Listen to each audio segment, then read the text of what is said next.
Good evening. Welcome to California Today. I'm David Zhang. Here is a preview of some of today's top stories.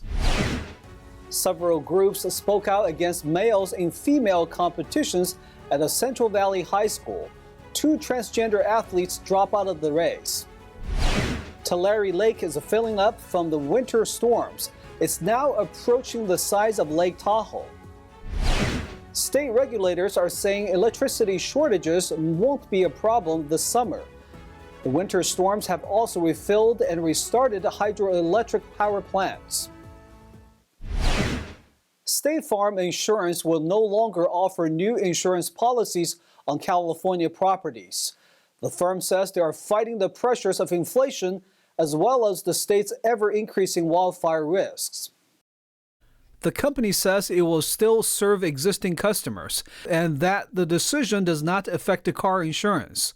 Several insurers are scaling down their offerings to California homeowners over wildfire worries. Most of the cutbacks have taken place in regions more prone to danger. Last year, AIG told high net worth clients that the company would stop renewing their policies. The American Property Casualty Insurance Association blames inflation. It says inflation makes every aspect of insurance claims costlier. The California Department of Insurance says it's working with insurers to improve the insurance market. Over the weekend, several groups protested at a school for allowing males to participate in female sports leading up to a championship game. The 2 transgender high school athletes decided not to participate in the race at the last minute. At the Veterans Memorial Stadium in Clovis, California on Saturday, advocates of women's rights protested against the California Interscholastic Federation, or CIF, for allowing guys to participate in girls' sports leading up to the 2023 CIF Track and Field Championship. We came here to take a stand about the importance of protecting sex-based sports and sex-based women's-based rights, and we were able to get in. Last weekend, 2 transgender athletes who qualified to compete in a 1,600-meter dash withdrew from the preliminary competition on Friday at the last minute after criticism. So the athletes competing in finals on Saturday were all female. I don't wish to speculate as to why those 2 boys ended up not competing in the race, but I want to say I hope it's because those boys and their parents realized that what they were doing was incredibly unfair to the women and girls who rightfully earned their spot at the state championship. There's a disadvantage to me, unfair advantage, but it's not, it's not for me to say. It's for them to kind of come decide on what that is, because as being a male, I know I have an advantage on some, in female. In a statement, CIF wrote, "The CIF is disappointed for 2 of our student athletes and their families because due to the action of others, they found it necessary to withdraw from the state track and field championships out of concern for the students' well-being." In a Twitter post, Senator Scott Wiener said, quote, "A vicious right-wing harassment campaign targeted them." In response, one of the groups said, quote, "Over 90% of the women in this photo are registered Democrats and over 35% are lesbians. We are not a right-wing group." He has done an outrageous amount of work to eradicate the sex-based rights of women and girls throughout the state of California, including in sports, including in prisons, and including bills that are deliberately designed to harm children. Dansky said many parents supported their cause. The athletes who competed in the finals say it was a good race and they enjoyed it. Competition is very competitive. It's hard to do, but it pushes us even more. And it helps us lower our time, and it gives us a goal rather than running in a heat where there's not much competition. So it was a really good opportunity to run with all the fast girls and to just keep up with them. Eileen Ang, NTD News, California. Also in the Central Valley, a once dried lake is filling up again, thanks to the massive amounts of water from the winter storms. In fact, the lake has grown so much that's almost the size of Lake Tahoe. NTD heard from locals who were amazed but also concerned. Tulare Lake was once the largest body of fresh water west of the Mississippi. However, in the 1900s, It dried up after its tributaries were diverted for irrigating crops and municipal water use. But now the lake is back from the dead thanks to snowmelt from this year's winter storms. I am amazed. I didn't think it went out this far, and I'm just curious like how deep it is, and yeah, it's pretty cool. Tulare Lake is sometimes referred to as a ghost lake or phantom lake due to its cycles of drying up completely, then coming back as a small lake following some wet years. We heard that this was all farmland and it was dried up since the 90s, and with all the rain we've had, that it filled up, and we expected like a little pond. We couldn't believe when we pulled up and saw, like, look at the barn way over there. We couldn't believe how much water was here. Before the dam, this was all lake. I mean, there's nothing to control the water during the springtime, and this always full of water, always had water. So just how big has Tulare Lake grown? It's now roughly 180 square miles, nearly the same size as Lake Tahoe, California's largest lake. While the water has been a welcomed relief, the unexpected rise of the ghost lake is raising flooding concerns among some. I've been keeping up with it, and I know that it's getting higher and higher and fuller, so I'm just concerned about, what could happen later on. And the snow is still melting, and it's just going to get hotter, so. There's too much water this year because of all the snow. We had so much snow. And now it's getting so hot. It's all melting, and that's why we're getting this. And it'll get worse before it goes. It'll take years for it to go away, don't you think? Because this is clay. It's got a lot of clay, and the clay turns to like cement, and it doesn't absorb into the ground. The last time Tulare Lake disappeared was in the 1980s. It took 2 years, beginning in 1983, to completely dry out.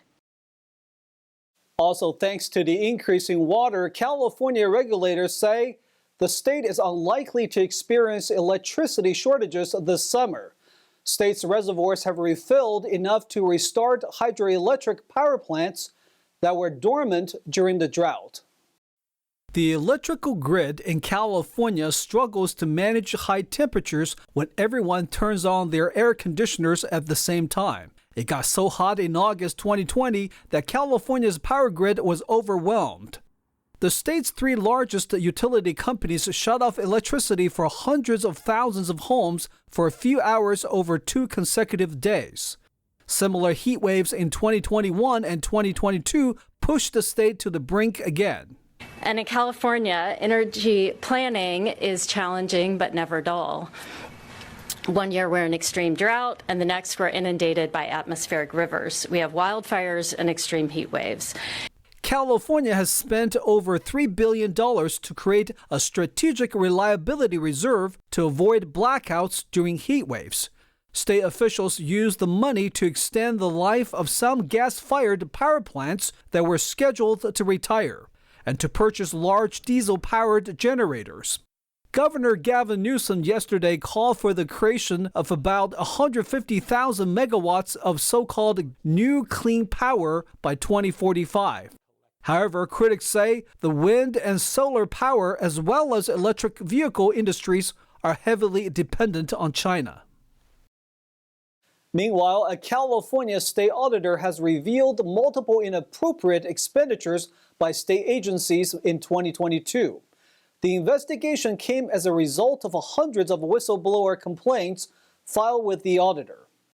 An investigation of hundreds of whistleblower complaints filed with the state auditor has revealed roughly $280,000 in inappropriate expenditures by California agencies in 2022. According to a May 18th letter to Governor Gavin Newsom, State Auditor Grant Parks wrote, quote, "Our investigations found wasteful decisions, poor contract oversight, unreported leave resulting in overpayments, misuse of state resources, and attendance abuse. During the COVID-19 pandemic, one unnamed state agency wasted nearly $114,000 in public funds after telling an analyst to stay home and not work." The report says, quote, "We are not naming the agency that is the subject of this report because doing so may identify or lead to the identification of the individuals mentioned in the report." The auditor also did not provide details about why the employee was on administrative leave. In another case, staff at the California Correctional Healthcare Services did not record 600 hours of a nurse's absences. The auditor's office also found a state parks and recreational supervisor used a public boat dock to store his personal boat for more than 6 years, causing the agency to lose up to $36,000 in potential revenue. During the one-year period, the auditor's office conducted investigations on 1,269 whistleblower reports. Of those, 855 lacked enough information to investigate. The auditor's report was sent directly to Newsom, who did not immediately respond to media requests for comment. And in another case of fraud during the pandemic, a Santa Ana Army veteran was recently sentenced for fraudulently applying for over $1 million in COVID-19 benefits. Federal prosecutors say the man collected approximately $400,000 in benefits. 37-year-old Nan Hong Pham pleaded guilty to one count of wire fraud for applying for $1.2 million in COVID-19 unemployment benefits. According to the plea deal, starting in July 2020 and through April 2021, Pham fraudulently applied for about $1.2 million in unemployment insurance using stolen personal identities of residents in California, Texas, and Michigan. Federal prosecutors say Pham collected over $400,000 using identities from 24 ID theft victims. Court records state that Pham's attorney, Amble Griffith of the Federal Public Defender's Office, sought a 63-month sentence. He says that Pham self-medicated with drugs after he developed PTSD after his vehicle was hit by an improvised explosive device when serving in the army in Afghanistan. He was first arrested on drug-related charges in July 2011. And was in and out of legal trouble for drug-related crimes and also got addicted to gambling. U.S. District Judge James Selna ordered Pham to pay roughly $408,000 in restitution. We'll take a short break now, but here is a look at what we have for you when we come back. There's been much controversy and back and forth on the queer nun group's invitation to the Dodgers' annual Pride Night. We have the latest. It's now cheaper to rent than buy a house in several cities across the state. We'll take a look at the numbers. And a cougar recently gave birth to 3 healthy kittens in Southern California. The cats have been examined and tagged. Those stories and more coming up on California Today.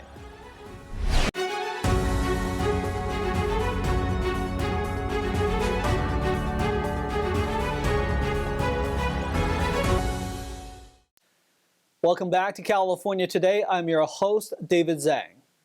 Today's nun story has to do with a trans and queer nun group, which was invited, then uninvited, then re-invited to attend the LA Dodgers' 10th annual Pride Night on June 16th.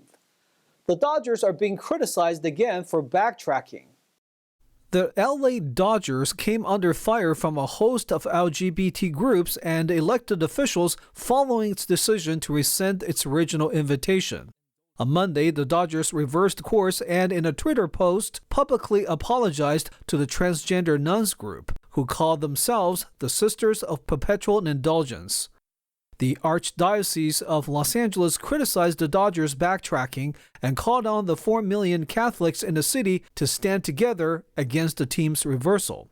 A statement from the Archdiocese said, "The decision to honor a group that clearly mocks the Catholic faith and makes light of the sincere and holy vocations of our religious women who are an integral part of our church is what has caused the disappointment, concern, anger, and dismay from our Catholic community."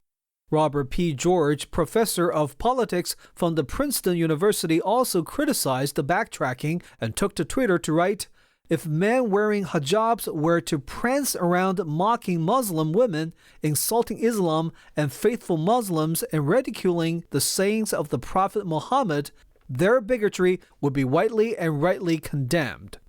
Meanwhile, over the weekend, Anaheim Mayor Ashley Aiken invited the sisters to be her guests at the Los Angeles Angels Pride Night at Angels Stadium on June 7th. And on Monday, the Roman Catholic Diocese of Orange criticized Aikens for extending the invitation. A new report by the American Lung Association has found that 6 California cities are among the 10 most polluted in the nation. And a number of counties also received low grades in terms of pollution. Let's take a look.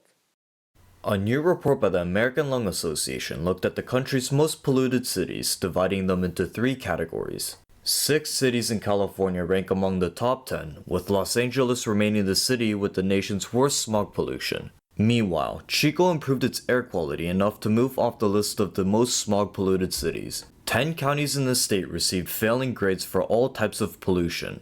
This includes Fresno, Kern, Kings, Los Angeles, Madera, Riverside, San Bernardino, Stanislaus, Sutter, and Tulare. The 5 California cities most polluted by dust, dirt, or smoke are Bakersfield, Fresno, Visalia, San Francisco, and Redding. The study measured pollution in daily particulate matter, annual particulate matter, and ozone. On the other hand, the study also looked at the cleanest cities for particle pollution and ozone. The cleanest cities were in the states of North Carolina, Maine, Nebraska, New York, and Hawaii. No California cities made it to that list. And a new analysis found that housing prices in several cities have far outpaced rental prices. This comes as California home sales have dropped around 33% since last year, and the median prices have fallen nearly 5%. Let's take a look. Housing prices in some California cities have outpaced rental prices. That's according to real estate brokerage Redfin. Buying a home in the tech hub city of San Jose is 165% more expensive per month than renting. The monthly mortgage in San Jose is about $11,000 compared to the average monthly rent of roughly $4,000. San Francisco residents also pay far more to own a house, almost double on mortgage compared to rent. Oakland residents pay 99% more, and Anaheim homeowners pay 91% higher. The gap between mortgage and rental prices is also substantial in other California cities, such as Anaheim, Los Angeles, San Diego, and Sacramento. Housing prices skyrocketed in these cities during the pandemic. However, they are now dropping faster than any other region in the U.S. Buying a home builds equity in the long run, while renting does not. But mortgage applications for new home purchases have dropped by 11% in April 2023. Nationally, the typical home costs 25% more to buy than rent, according to the analysis. It's cheaper to buy a house than rent in only 4 other major cities, which are Detroit, Philadelphia, Cleveland, and Houston. In Detroit, the average home is 24% less expensive to buy than rent. Speaking of homes, the Orange County Health Department announced this month they had been granted $1.4 million to remove toxic lead paint in low-income housing. The Azure Community Development, a local Orange County-based nonprofit, recently awarded the County Health Department $1.4 million to remove toxic lead paint in low-income houses. They will lead the removal service for free and facilitate the process for choosing homes. To qualify, the home must have been built in the century before 1978. Additionally, the family must meet low-income status and there must be a child under 6 or a pregnant woman living in the home. Eligible property can be owner-occupied or rented. Toxins will be removed from both the exterior and the interior of the home. Peeling chipped or damaged lead paint is a health hazard that can cause neurological and organ damage. According to the World Health Organization, about 143,000 people die each year across the globe from lead poisoning. A Southern California Board of Supervisors is opposing a needle exchange program. They say it lacks accountability and safety protocols. Orange County supervisors voted Tuesday to ask state officials to reconsider a needle exchange program in Santa Ana. They say the proposal lacks adequate accountability for safe syringe disposal and syringe collection. The program was proposed by Harm Reduction Institute. In 2018, the county stopped another needle exchange program based on arguments that it led to an increase in littering in the city. Supervisor Andrew Doe led the lawsuit against the state on the program at the time. Doe's said if they're going to take on the initiative to hand out free needles, then put their company's name on it. Put their nonprofit's name on it. It's easy, it's not that hard, but they don't want to be held accountable. Orange County Supervisor Katrina Foley said there were, quote, tens of thousands of needles that were being left in the parks, communities, on sidewalks, and preventing the use of playgrounds. Some were even landing in our flood district channels. The supervisors on Tuesday voted to endorse a letter from the county's chief health officer outlining multiple ways to administer the program. This includes stamping each syringe to show where they came from, expanding hotline hours for residents to report discarded needles, and having strong knowledge about the county's resources for substance abusers to help needle users address their addictions. NTD reached out to Harm Reduction Institute for a comment. While California has its problems, there are still many people trying to make a positive impact. Some organizations come together weekly at St. Luke's Episcopal Church in Long Beach to serve the homeless. One idea is said to be a major morale boost for participants. Let's take a look. Led entirely by volunteers, St. Luke's Episcopal Church in Long Beach serves about 150 homeless people weekly. They provide free clothing, showers, meals, a place to do laundry, and other services, including dental, nursing, and haircut.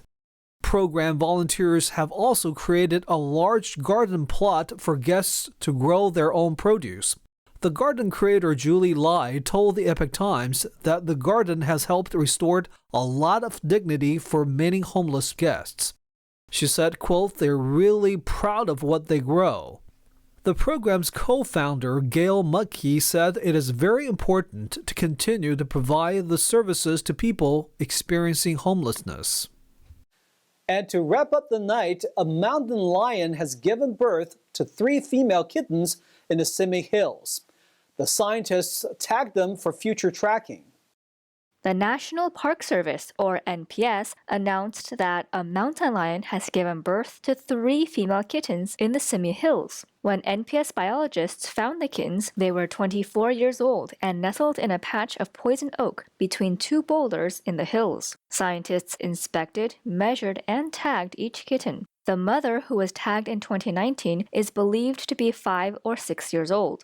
The lead field biologist of the NPS mountain lion study said, quote, it's encouraging to see reproduction in our small population of mountain lions, especially after all the mortalities we've documented in the last year. He added that many of the mountain lions have been killed by poachers or fires. That's all we've got for you tonight. We would like you to join us again on California Today every weekday at 8 p.m. Make sure to check out our broadcasts at ntd.com/California-today. You can also find all of our top latest clips there, ready to share with the friends and family. Send us a message on Facebook, Twitter, Instagram, Ganjin World, or through our email, california.today@ntd.com. I'm David Zhang, and happy Memorial Day.